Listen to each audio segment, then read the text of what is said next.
All right, ladies and gentlemen, good evening down here in Mary Esther, Florida.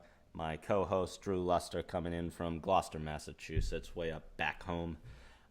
This is the Brown Bag Lunch Pod. We'll be bringing you the hottest news, the greatest takes, and just some good times on here. We're missing one tonight, Devin Murray, one of our other co-hosts. He's out with possible case of the coronavirus, confirmed case at his workplace, and he's been feeling a bit under the weather. So we thought it was best not to stream those coronavirus airwaves tonight, even though his microphone didn't come in through Amazon. So with that, let's go down the lineup card today. We're going to talk a little coronavirus because that's the hot topic of the world currently. Then we'll get into our meat and potatoes segment, and that's going to be all you can know about sports for the most part, but we're going to dive into, hey, what can continue right now? Then we'll have our guest intramural fan of the week. We hope that's going to be a recurring theme across our podcast, stories being told to us from around the country. And then pet peeves coming at you, social media posting, and what really kills us when we wake up in the morning and just infuriates us to our core. So with that being said, let's dive into the first segment here and get a little coronavirus update. Coronavirus! And that's Cardi there. Very, very viral take from her. In a scantily clad outfit, to say the least.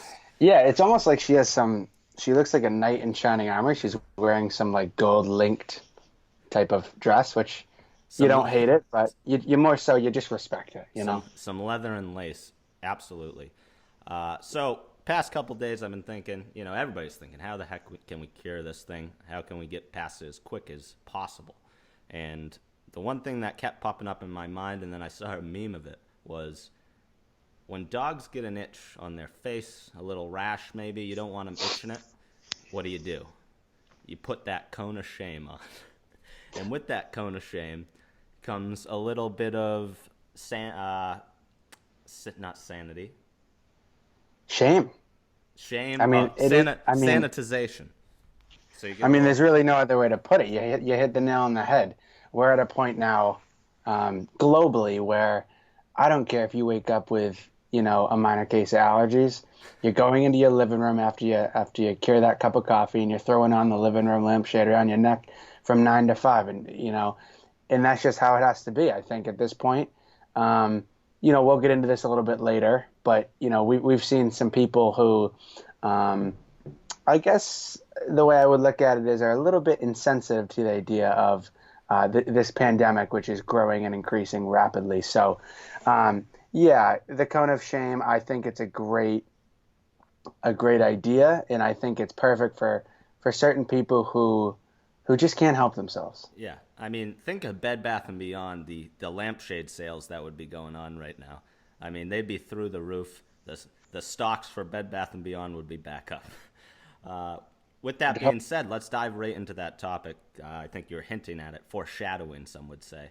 Spring breakers. Early on in this pandemic, we saw people we knew going on spring break. My cousin Calvin, as well as his sister, went on spring break. I know Lizzie did not. Good choice on her, I would say. Yep.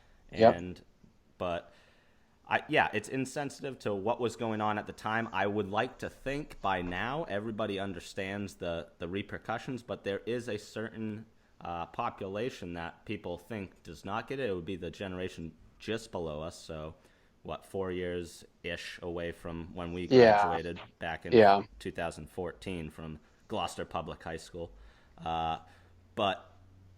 So for me, it's the selfish thing about this whole ordeal is, you're not gonna die from it, but then you go, give your grandmother or grandfather a hug, or maybe even your parents if they're getting up there in age, and then they're screwed. Who knows? Yeah. I mean, nobody knows. That's the scary part about it, I think. And as we sort of talked about off air, you almost have to just try to make a joke of these people and bring a little bit of light to the topic, because it's so just insensitive and disgusting that there's people out there who would make these types of decisions, and it's unfortunate. I can't say I try to put myself in that situation, and I'm not sure. I'm not sure I'd even make that decision if I was able to. I mean, um, you know, everybody has their trips. We didn't include it, and we had to cancel it and move it to the fall or wherever we may. So, yeah, I mean, I would agree completely with you. It's certainly a shame, and for those people who, you see on Twitter and Instagram, gloating and laughing about it. I'm sure that in even a week's time they won't be laughing at this point just because of how this thing has really grown. Yeah, and let's just say, and hey, we canceled our little trip down here as I was getting back, and the worst part to me in my mind is they don't have an excuse as to why they went. The airlines were giving them their money back. Airbnb, who I have never in my life seen give money back, were given like Yeah. full refunds. My dad was supposed to go to the Masters this spring, full refund on his rented property. Like just people who are just personally renting out their places are saying, "Here, we'll give it back. We'll do it again next year or down the Yep. line." The worst case you get a voucher for like airline tickets, which I believe you got. So I Yeah. just don't understand. Hey, if you're gonna make the decision, I'd think it'd be a money-driven one and not just a selfish one because it's just selfish to me. Yeah. Well, my thought there to kind of echo what you said was I'm not sure that the people in that category that we placed there about 3, 4, 5 years behind us have that value in mind. I think it's more of I don't care, I'm invincible, you know, and they'd rather go have fun and get blackout with their friends for 5 days straight than possibly get something that echoes or reminds them of the flu, shall I say. But obviously, that statement has been, I guess, preached for a little bit now. And I think over the past, couple of weeks or so, you've seen that is just simply not even remotely close to the truth. So, Yeah, and I'll just leave them with this because they're whoever listens to this who did go on spring break would counter argue somehow, but I'll leave them with the JFK. Ask not what your country can do for you, but what you can do for your country. With that, let's get into the meat and potatoes segment after they're feeling bad, mulling on that one, chewing on that. Let's talk a little bit about sports that can continue because yes, you're not going to get crowds. There's certain states that have restrictions in to limit less than gatherings of 50. Others were like 250. So stadiums and arenas are out. Drew, give me your thoughts here on any sports you think can continue or if it's a good idea for those sports to continue. yeah, I mean, my first thought would be esports. Obviously, I know, you're seeing a lot of people have this same discussion. We'd assume that general viewership would be through the roof. It doesn't seem like that's the case from an average Joe like myself. If anybody listening has any information or is more involved than I am into esports, by all means, please, I'd be happy to address that with them as they chime in off air. But that's one thing that I'm just a little bit surprised about. I think you're seeing more, um, you know, different leagues like the NBA and NHL start to lean into their respective EA and 2K video games and try to leverage some of today's stars to just continue keeping people involved in video game tournaments and things of that nature. So that's really all I had on esports, and then you kind of dive into golf a little bit. A couple of my clients at work were talking about how whether it's a little bit out west or down south, there's still some golf courses that are open in Virginia specifically, which surprised me. I'm not sure if it's a matter of just playing without pins. I know we had that conversation. Yep. There's a lot you can do with it, but again, you're always going to have those purists who, in golf especially, are going to try to, just come back with, oh, you're ruining the game and this and that. So those were my two main thoughts. I'm not sure if you have any kind of color to add there either. Yeah, I mean, just from a economical point of view for the sports and the commissioners themselves, if you're the first one on TV at this point, when nobody else is playing, you're going to make a killing. You're going to have the entirety of America watching. If you have any global outreach such as soccer does or the NBA even, I know they were supposed to start some sort of basketball in China. They ended up delaying that again. But whoever does it first, your viewership's going to be through the roof. You're probably going to see no crowds, but for the players like LeBron who said he won't play because Oh my God. There's no fans out there and that's who he plays for. I don't respect that comment at all I think that's bullshit. I'll just his, come out and say it. yeah, I mean, you're playing for millions of dollars and you're playing for the fans at home. What about the fans at home, LeBron? Yeah. You're not thinking of those people. And the fact, the whole Chinese debacle at the start of the NBA season, he was on the wrong side of history in that portion. Unfortunately for him, yeah. I just can't feel like he has the moral high ground in this situation to only say, I'm just playing for the fans. Yeah. Hashtag stay hot LeBron is what I would say. Yeah, there's always a take in there. As for golf, great sport, great example for me personally to think, hey, how can you do professional golf and continue with it? Brady and Mickelson versus Tiger and Peyton Manning is being talked about on Twitter right now. And it seems so simple because if they don't have it, you can do a 14-day test period of we don't have it. Get like a couple cameramen out there to work and just stay away and just televise that. I mean, you pay-per-view that. You saw the numbers they got for the Tiger Phil originally when there is actual sports on in Thanksgiving week. This would be through the roof again. So I'm looking forward to, I guess, quasi-sporting events like that. Just seeing everybody dive into it, and the gamblers will be very happy.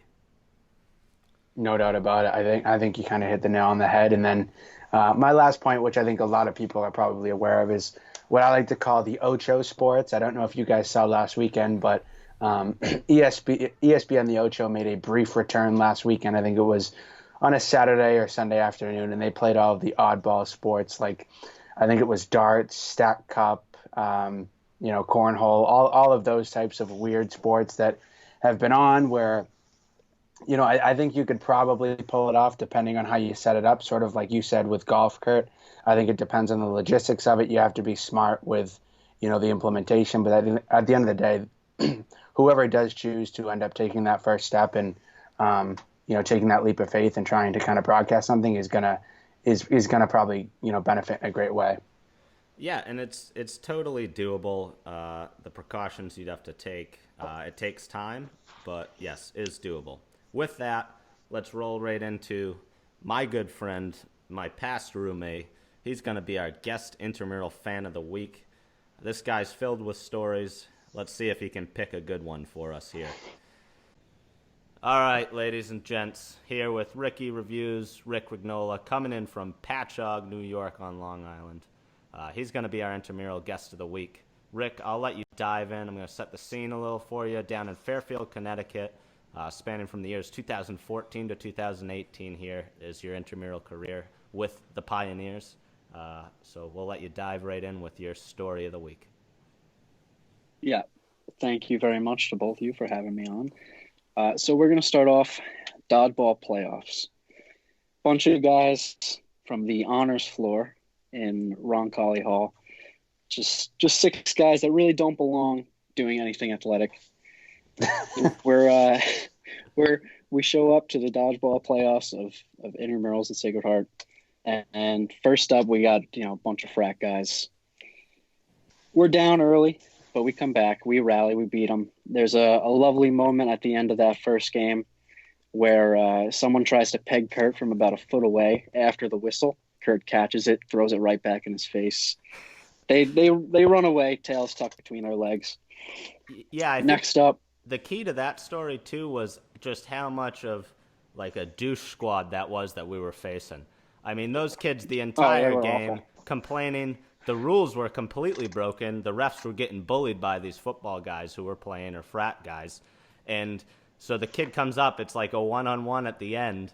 And instead of just, hitting me legs, maybe lower body that I can't catch, he for some reason like lightly tosses it at my general torso area. And I just one hand catch the ball. And that was it. That was the game. And they couldn't complain anymore because he literally didn't get me out. Why do I feel like... Go ahead. I was going to say the quote I remember like vividly is Like the ump saying that the kid was out and him tossing it at you and saying, "No, you're out," and you catching it and throwing it back and be like, "No, you're out." And it was just beautiful.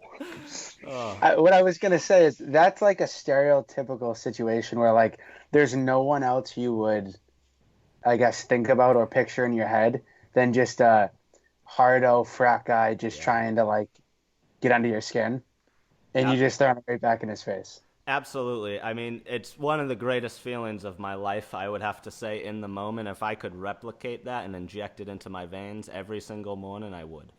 Oh yeah, I was fired up. Kurt was the cannon on the team. He was throwing all the balls. I ran around gathering them. I just handed them off to him. We had strategic players. I mean, we weren't all gunslingers like Favre out there. No. But somebody's got to get the balls and supply the inventory to be thrown. Yeah. I was a dodger and a catcher. I didn't throw until there was like 5 feet of space left when they kept shrinking the squares. Yeah, exactly. But it was quite the different variety of teams there. There were a few sports teams. I think there was the baseball team was playing, the football team was playing, and then a team very close to our hearts was the girls hockey team. Yeah, I mean, they were fantastic. And, they were crushing people. I'm pretty sure they beat the boys baseball team pretty easily because this one redhead girl who was an absolute rocket, not only in looks but both in her arm as well. Yeah. She was just throwing people out left and right. Straight out of dodgeball. It was the same chick. That's outstanding. Outstanding. She's not a lesbian, but she is bisexual, and she was knocking people on the rest. Yeah. And with that said, I mean, they must have made it. That was either quarters or semifinals when we faced them, and they beat some damn good guys teams in there. So the power of women's equality coming in there and just effing some guys up. Yeah, but once they had to go against the nerds from the honors floor, they folded like a lawn chair. Yeah, absolutely. They were no match for our coaching. We progressed to some games further down the line, and so I screwed it up earlier. I said it was either the football or the frat team, and it definitely was the frat team early because then we get to the finals, and that's when we faced the football team. Yeah, we faced the football team in the finals, and they were all jacked. It was quite scary watching from afar, knowing that we would have to play them. But then once we get in there, correct me if I'm wrong, it was every time you played somebody, it was best 2 out of 3. I think we beat them 2-0.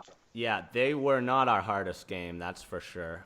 The intimidation factor may have gotten prior opponents, but at that point we were riding to the top of the mountain, and we were just riding glory. So they had muscles, but they were show muscles. They didn't have any power behind those throws. No pliability on those arms, none whatsoever.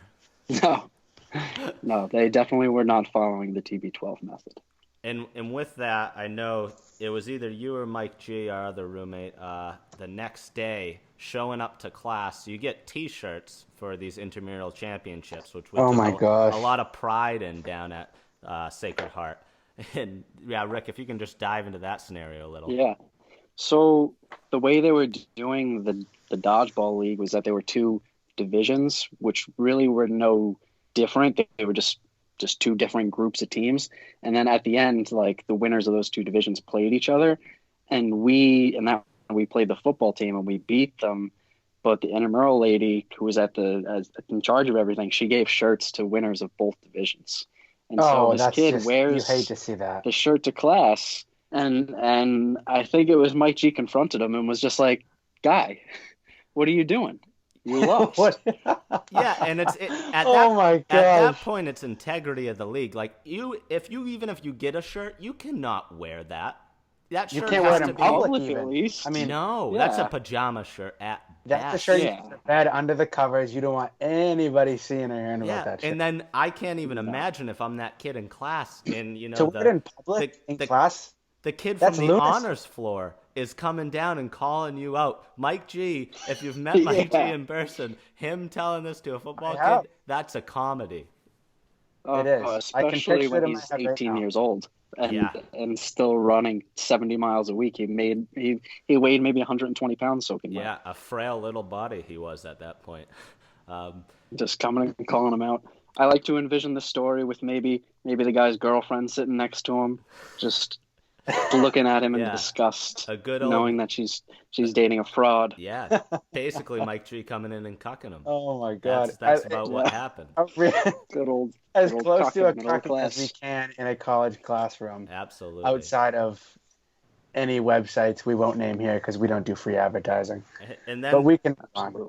Yeah, to go along with all that, that wraps up like our intramural story of the week. But Rick, past life was a Little League umpire, and we got to get this is true. One of his all-time great stories on the podcast here. I'll leave it at that. Drew, feel free to interject. Yeah, at any moment, please stop. I like to say that this story is the greatest asset that I have in my life. I've told it a number of times. I only get better at it. So I'd like to start off by saying I've umped a game between these two teams before.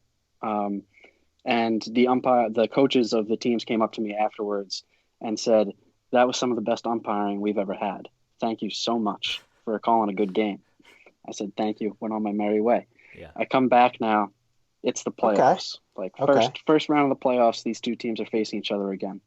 I should also say that these are 9 and 10-year-olds. Nice.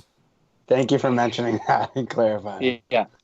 And so when you got 9 and 10-year-old pitching, I have a relatively big strike zone because I got fucking places to be, and I can't wait for these 9-year-olds to get the ball over the plate. As do most. That is fair. Yeah, they're not going to come in there painting the black like Verlander in a playoff game. It's just not going to happen, simply put. No. And there's no one banging cans in the background, so these kids are lost. Oh, dagger. Oh, man. Dagger at Houston. I didn't see that coming. Yeah. So we'll start off. People are complaining about the strike zone already. It's the same exact strike zone I had the first time I was between them. Whatever. I can deal with parents being upset and whatnot. Now it's about 2 innings left in a 6-inning game or whatnot. I have a second job at Modell Sporting Goods, and I have a shift that's about to start in like an hour. So these two innings need to go by quick if I'm gonna make it there on time. Just ringing people up, bang, bang, bang. That's what I'd like to say. That's it. That's the rest of the story. I struck a bunch of kids out and went home, but shit got off the rails. So there's like a runner on base. A kid hits a ball to the gap, and the runners are rounding the bases, and one of the fielders is just standing on second base, just like fucking hand in his pants, just standing there. So the runner obviously bumps into him, falls down, and then he gets thrown out at third. I'm like, that's fielder interference. Like, you can't just like fucking block the runner and then he gets thrown out. He's safe. Coach loses his mind. Like, he's like, what are you talking about? Like, you were only saying that because you heard a coach yell it from over there. I was just like, guy, what are you talking about? Like, how are you going to tell me that this isn't the right call? So now, like, that coach is super pissed. He thinks, like, he should have an extra run on the board. He's like, fine, we'll say the score is 9-5, but Just I know tack, it's 10-5. What, just tack one up there on the scoreboard? That's ridiculous. Yeah, What a I'm like, douchebag. I'm like, no, that's not happening. Whatever, we deal with that. It takes like 5 minutes to get these coaches to stop fighting each other and yelling at me in the process. I sort them out, get them back to the dugouts. We start the next inning. Kid on the team that's winning's pitching now. He's doing pretty well, pumping the zone, peppering the board, throwing some strikes, and a coach comes up, stops the game, and says, we're putting this game under protest. We think this kid is above the age limit. We think he's 11 years old. Oh my God. He's doing too well. Yeah. Oh my God. The pitcher, regarding the pitcher, just pumping it in there.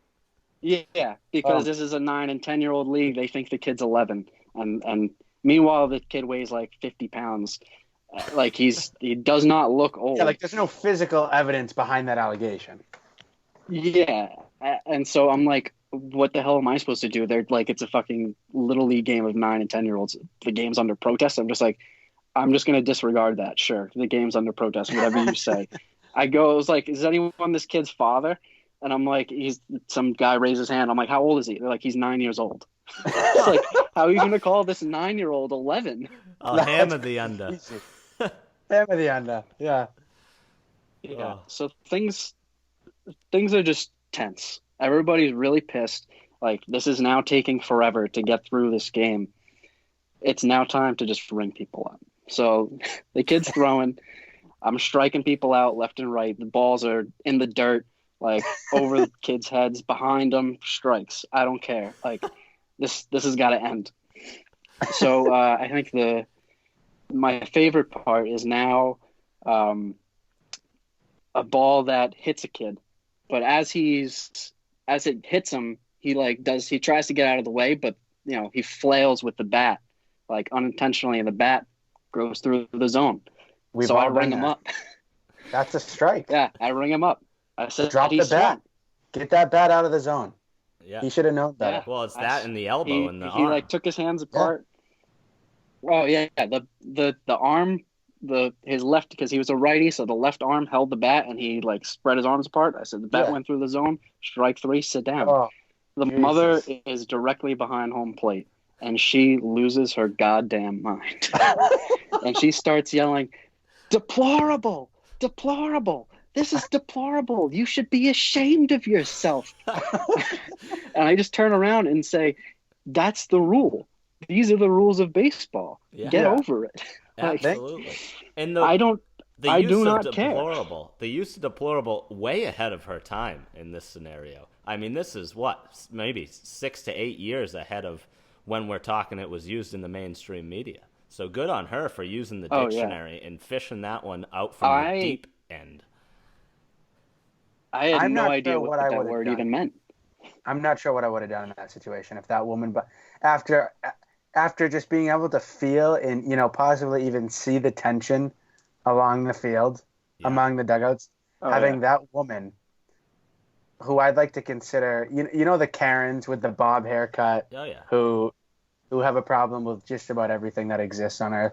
That's who I picture that being, and it's very unfortunate that those people exist. Yeah, and I saw this similar scenario happen in some sort of all-star event up in Danvers, and a kid got beamed with a curveball to the helmet and went down like he was knocked out cold. The ump still rung him up there, and that's just some good old-fashioned justice. I mean, that's a good breaker. That's a knee buckler. What are you going to do? So did it hit him? Oh, yeah. It hit him? He was injured. He was, injured, had to be taken off the field, still rung him up. Oh, my God. And the field just waited. We just sat there. That was it. I mean, as Rick said, rules are rules. Like, it doesn't matter what's going on in the game. It doesn't matter who's behind the fence. A rule's a rule, I guess. And I respect that decision. Yeah, absolutely. Yeah, I'm not gonna break these rules, especially when they benefit me on a time constraint. Yeah, you got to get some hotels and start slinging some shoes and some gym shorts. I don't blame you. Yeah, I got to sling some merch. Yeah. So, during this time, this lady's losing her mind, and I'm like, should I just toss this girl to the parking lot right now? Just tell her to go sit in her car for the rest of the game. Yeah. And I was about to do it, arm cocked, and then I was just what if she pulls a Billy Martin, just walks on the field, starts kicking dirt? I can't have that. That's going to take too long to clear. So I just, turn the other cheek and just keep calling the game. Yeah. Yeah. Strike out her son's teammate, move on, next inning. Oh, so we're now fast this isn't forward it? to. Oh my God. It's Jesus. I'm sweating. It's now the last half inning. One team is up by 4 runs, and the coaches are yelling back and forth about that one run that would have maybe scored earlier. And one saying we're up 5 runs. You know what? I don't even care. Here, we'll say you're up 4 runs because my kid's about to come in and strike out these next 3 batters. It's not going to even matter. So fine, 4 runs. Oh, and God. They're up 5 runs. That's ridiculous. They're up 5. This kid does not come in and strike out the next three guys. Oh. He walks the first three batters. Oh, They're not, like, I'm trying to strike kids out, and he's rolling the ball to the plate. Like, no, it's absurd. So now I'm like, fuck. I'm like a gapper away from this being like a real problem of where I'm gonna have to tell these people how many runs are scored. I can barely keep track right now. So I have to take matters into my own hands. The kid gets them a little bit closer to the plate. They're still maybe 2 feet outside, and I just start ringing kids up 1, 2, 3. Did you make it to your shift on time? I did. Did you make it off the field alive? That's my question. I Modell's struck out the last guy. Struck out the last guy. I said, "Good game, everybody. Goodbye." And I just like briskly walked to my car. I put like I have to write the score and like the game I umped in the box. I put it in the box. I got in my car and I sped the fuck out of there. And I made it to my shift on time by like maybe a minute. Wow. What an underdog story there. And for any of you parents out there who witnessed this game for Patchogue Little League, I assume it was, will be Selden, Long Island. That was Selden, Long Island. All right. Well, if you saw this game, if you hear the story and it haunts you to your core, we'll welcome you on the podcast. Absolutely, we want to hear these the other kids side. Are high schoolers now. I want to hear their story. Yeah, because I mean that would be incredible. If that's happening during my game, I will hate that guy for the rest of my life probably if we lost that game. Oh, I have such a different opinion of umpires now because I remember being 9 years old and getting, rung up on balls that were definitely not strikes. But when you're in the umpire shoes, you can't wait for kids to throw to a big league strike zone. No. But some people would also argue the fact, hey, you shouldn't be worrying about your Modell shift, and we should be keeping this playoff situation and the integrity of the league going. I mean, but at the same time, Kurt, you got to realize you got to umpire to the game. Like you can't have it. You realistically can't have a game go on for that long. No, but like some of these kids are incapable of throwing a what you would call big league strike. Like so, you need. I feel like it's not like it's a big league to strike. Alter the strike zone. He admitted to the fact there were dirt balls being called strikes. I mean, there were ones 3 feet outside to get him out of there. I'm not going to let him off the hook for that. That's It's human error. It's human error. That's all it is. I will say, like, I didn't make the game shorter than it was supposed to be. Like, if the game went the normal, like, 2.5 hours that they're allotted, I would have made it to my shift on time, no problem. But with all the arguing and everything going on, things were running to, like, the 3.5 hour mark for a 6-inning, 9-year-old baseball game. Yeah, I mean, tomato, we'll have to disagree on those points. But, Rick, thanks for coming on. That was great. Absolutely. Amazing story. We really appreciate it. I'm sure we'll be hearing some other stories either coming out of the shoe or maybe even a movie review from you. We know that's your specialty. Oh, I'd love to. Yeah. Anytime. So we'll get a hot movie in the streets from you one of these days. Thanks. Well, there's not a lot of movies coming out, so. Yeah. Hey, with Corona. We'll get some old ones then. That's what it sounds like. Yeah, we'll get some Ricky retros in. All right. See ya good to me. later. Thanks, Rick. Thanks. That was fantastic. A lot of laughs, a lot of fun being part of those stories, that's for sure. The shoe, baby, the shoe. Roll Pios. Reppin'. As for the last segment we'll roll into here is going to be pet peeves. For us specifically, it's usually social media. We'll run through Instagram, Facebook, and then we'll even get into non-social media pet peeves that Drew has been complaining about for years. So with that, Drew, why don't you give us your side of the story on the Instagram birthday stuff? Because I don't get it. I would love to. So I know a lot of you guys out there have Instagram, and it's your birthday, and there's a bunch of, whether it's embarrassing or it's a cool picture or video, there's a bunch of content out there floating around, and your birthday rings around, and people are tagging you in things, wishing you a happy birthday in your story. And usually, I think it's if you're public or a person's public, but long story short, typically, Instagram gives you the option of sharing that story that they tagged you in on your story. So some people, like Curtis, seem to think that it's almost a Scott situation where, you know, hey, Jan, happy birthday. She says, oh, it's not my birthday. Oh, we share the same birthday. Long story short, people think it's for attention. I don't think it is. I think if it's a funny, cool, whatever it is, if it's entertaining, you post it. That's how I feel. I don't think I should be, or anyone else out there. I'm speaking for everybody who does this, because I would say 70% of Instagram users probably do this. I'm speaking for everybody when I say that I think you should feel okay sharing this content for your birthday, and on your birthday no less. To be chastised on your birthday about sharing content that your friends tag you in, I mean, that's just lunacy to me. And I'll just drop the mic there and hand it off to you. Yeah, thanks for the setup there. I've publicly stated on Twitter my opinions about this, and I've got lambasted for it. Lambasted. I don't know how you say that word. Either do I. Tomato. I mean, I felt bad at one point because they were like, it's their birthday. You're like ruining their birthday because it was a subtweet of some sorts. But then I look back on it and I don't feel bad at all, because it is the Michael Scott situation. You're posting pictures of yourself on your own page, on your story, and it says happy birthday. You're wishing yourself a happy birthday. My own brother wished himself a happy birthday. I mean, your own blood brother did. Same womb. My own blood brother, my own best friend, both did it. And I will dish it out. I mean, that's a tough.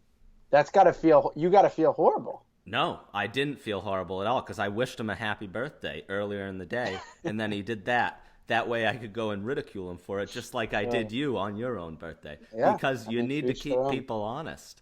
I think you can go either way. Like, the way that you're looking at it is, okay, people are doing it for attention. They're fishing for birthdays. They're wishing themselves happy birthday. Yeah. Or you can say, okay, I'm just trying to share the content, have a little fun on my anniversary of birth, no less. But people are sharing that content for you. Like, it's not like it's not being shared. It's out there. Yeah, that's true. It's already out there. That's a good point. So, to each their own. I mean, you guys, the listeners, can make that decision for themselves. It's something that we've talked about for months, years. It always comes up whenever it's a close friend or relative. It's definitely something that I think Curtis doesn't forget. Whether it's a Thanksgiving Eve, a Christmas party, he greets you, shakes your hand, looks you in the eye, and the first thing he's thinking about is, well, did this person wish themselves a happy birthday on Instagram? I do not know. I got a list like the guy in Billy Madison, and I'm crossing it off with lipstick. Yeah, just crossing it right off. That's all it is. All right. Next up on my to-do list would be grade posting on Facebook. I mean, it's the same basic thought pattern for me of, hey, I'm going to throw out my accolades. I'm going to put my stuff out there. Let me jump in here too. Because I think you agree with me on this. Yeah, 97% of them start with, what do they start with, Kurt? I don't usually do this. I'm not one to do this. Every time I read that, in a lone tear trickles out of the corner of my left eye every time. I'm not sure if it's disappointment, laughter, sadness, but you just know what you're getting yourself into as soon as you read those first few words of that first sentence. Yeah, and I don't care if you're going to Harvard Med School or if you're going to Salem State University. North Shore Community. Doesn't matter. It does not matter. We don't need to see your grades. Hey, great job on the semester. You know who's going to tell you that? Your close friends and your family. I don't need you on Facebook seeing from, Joe Smo over there giving you a random like to have all A's. Yeah, I mean, the moral of the story is everybody is in a similar situation when it comes to college grades. Everybody's obviously grinding and pushing. Everybody has different things going on, different variables in their life, different obstacles to overcome. So I think for me, it's just a matter of people who post them act like there's no one else out there fighting a similar battle when there are plenty. Yeah, thousands, if not millions of U.S. citizens who are fighting that same battle. Starving in the world, and we get grade posts on Facebook like it's, Leonardo da Vinci's new painting. Yeah, we don't love it. We certainly respect those who do it. We just don't agree with it. And that's as simply as I can put it.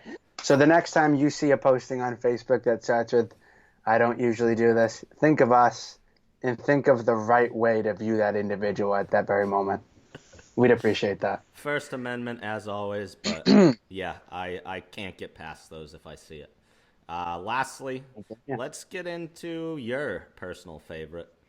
Yeah, I mean, this is something I've been wanting to really sink my teeth in for a while on a public stage. I think this is something that I have, as far as I could, I've publicly shamed these individuals for years and years. And it's the people who, whether you are on any public transportation for that matter, let's just open up the umbrella with that. Any public transportation, whether it's a bus, a plane, a train, a van, I don't care what it is, when you are a mere minute to 60 seconds, 50 seconds, 40 seconds from reaching your destination, and you have the people who shoot up out of their chair, out of their booth, out of their seat, like they are just a bat flying out of hell, I just don't see the reason for it. We are all going to get to the same place at the same time. I was flying, I want to say it was 6 to 8 months ago, with my girlfriend, and we were in the back row of the plane, and there was a couple across from us in the row, and the boyfriend instructed his girlfriend to, the tires had not even hit the ground yet, Curtis, and these people are grabbing their stuff and sprinting to the front. There was a father of 3 who I thought was going to snap this individual's neck. It was quite entertaining for me because that is how I feel every time. We don't advise against that for that either, because that's against FAA regulations until that flight attendant tells you can unbuckle that seatbelt. For me, I'll just throw a counterpoint out there because I probably agree with you here. But after doing, across the Atlantic flights a couple of times now, there's nothing I hate more than that seat after we have just landed and you've been on the plane for 6 to 8 hours, because that's the only thing I can see of, hey, I just want to stand up because my ass is as flat as the ironing pan. And I know, and I get that. That's probably going through a ton of people's minds. Like, just get me out of this goddamn seat and get me off this plane, this train, whatever it is. But at the same time, let's be just a human being with general morals and common sense for once, and just realize that let's just have a little bit of respect for about 5 to 10 minutes. Yep. Take a couple deep breaths, and let's just all get off in an orderly, respectful fashion without anybody trying to fight anybody. Because every time it happens, you see the people, the hardos, going into Boston for a Bruins game, a couple, natty lights deep, they give them the side eye, they're like, what are you doing? You see it every time. I don't care where it is. People don't like it, and I am one of them. I hate it. Stay in your seat, be respectful, and get up like a normal human being. That's all I get there. Yeah, and then again, I'm fine if they're standing up, say they're an aisle seat, and they're standing up and not pushing forward at all. So if there's no forward progression, if there's no, forward ball movement, then progress. I'm okay with it. Because they're just standing there, they're just trying to get a little stretch in, maybe get the bag they're at the out. line of scrimmage. They didn't even get a yard, you're saying. At some point, you got to get the bag out over the overhead storage. So, you're making the process going quicker at that point. But if you start moving forward, if you move past your aisle, that's it. I'm done with you. Or, hey, one more thing. You got the people who you're sitting down being respectful, and the person behind you is literally breathing down your neck, and their chin is touching you. And you just feel the presence and heat of their body touching you as you sit respectfully in your seat. Yeah. Nothing worse. Well, no, I got something worse. And that Let's hear worse it. would be when you're on that across the Atlantic flight and you get somebody who may have just either left the bathroom or is going to the bathroom, and a just tsunami hits you in the face, and you look at your seatmate and you go, "Was that you?" And you both say no, and then you're like, okay, it was the guy walking past. There was a couple aisles up, but that is bad. I mean, that's horrible. And I mean, I'll be the first to tell you, there's nothing worse than airplane diarrhea.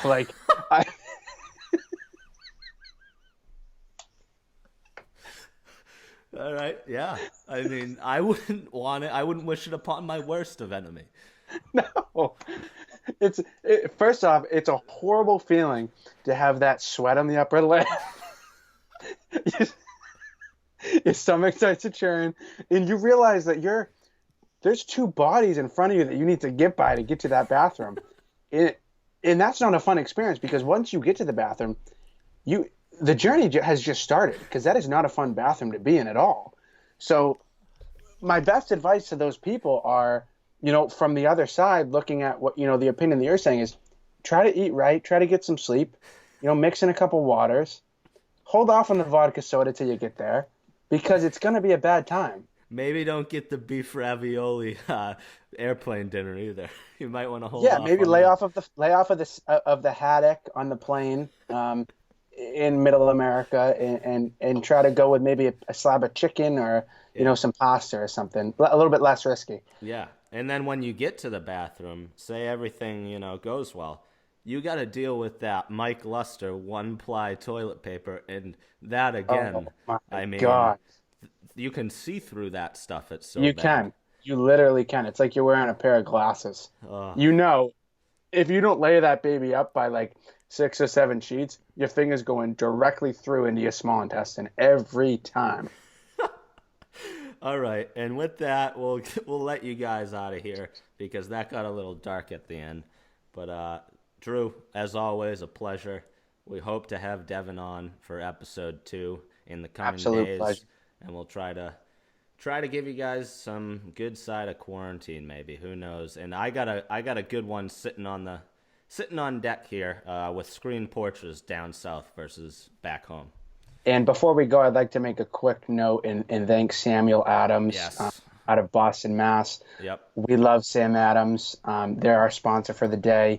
Whether it's a Sam Summer on the deck of Captain Carlos or a cold snap, wherever you may be celebrating holidays with loved ones, choose Samuel Adams of your beer of choice. Yes.